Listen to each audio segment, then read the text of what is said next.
Chapter 4. Mrs. Gross and I talked a lot about Quint's ghost. "I have never seen anything," she said. But she knew my story was true. "Who was he looking for?" she asked me.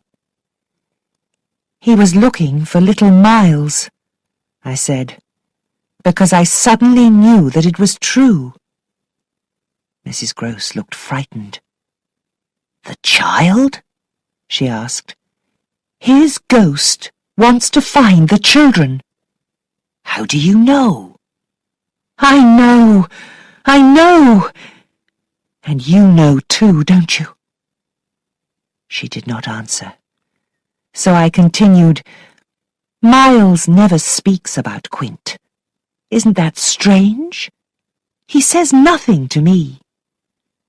They were great friends, Miles and Quint. You told me." "It was Quint's idea," Mrs. Gross said. "He wanted to play with Miles all the time. He was too free with him." "Too free? He was too free with my boy? This was terrible." "He was too free with everyone." "So he was truly a bad man?" "I knew it, but the master didn't. He didn't like to hear about any sort of trouble. I couldn't tell him. I was afraid." "What were you afraid of?" "Quint was so clever. He could do terrible things." "A dreadful man, with those innocent little children? Couldn't you do something?" "I couldn't say anything. Peter Quint gave the orders." She began to cry. Did Mrs. Gross tell me everything? No. There was something that she didn't say. I had to be brave. I had to watch carefully. The children must not meet this ghost. And then, one afternoon, I took Flora out into the garden. Miles was reading inside, so Flora and I walked down to the lake together. It was hot, and we walked under the trees for much of the time. When we arrived at the lake, I sat down with a book, and for an hour everything was quiet. Suddenly, I thought, someone is watching us. But I did not look up at once. I looked at Flora first. She had stopped playing and was very still. She can see the person too, I thought. Then she turned away quickly from the lake. Now I had to look up. A woman was standing on the other side of the lake, a dreadful woman, dressed in black. She was staring at Flora. I knew that she was the ghost of Miss Jessel, the children's old governess. Flora saw her too, I told Mrs. Gross later. "Did she tell you?" Mrs. Gross asked.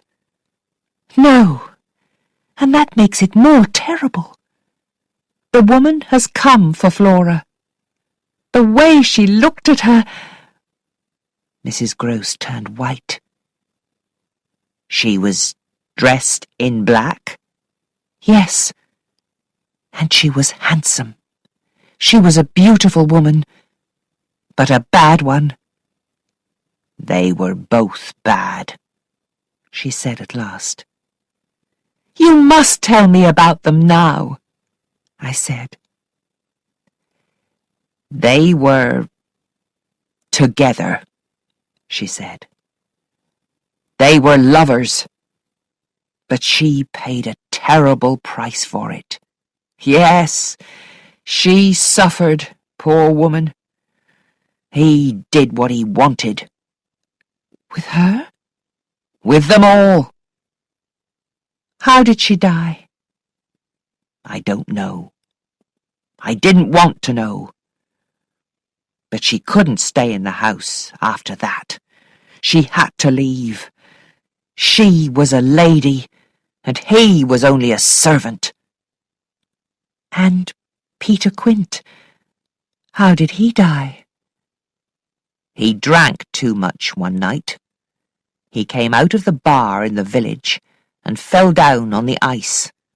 He cut his head on a stone. Well, that's what people say. Nobody really knows. It's all so terrible.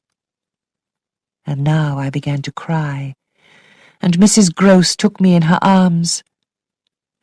We can't save the children. They're lost. Lost. But I still wanted to be with the children most of all, especially with Flora. She looked into my face carefully with her big blue eyes and said, "You were crying." She was so sweet, so innocent. How could she know about these dreadful things?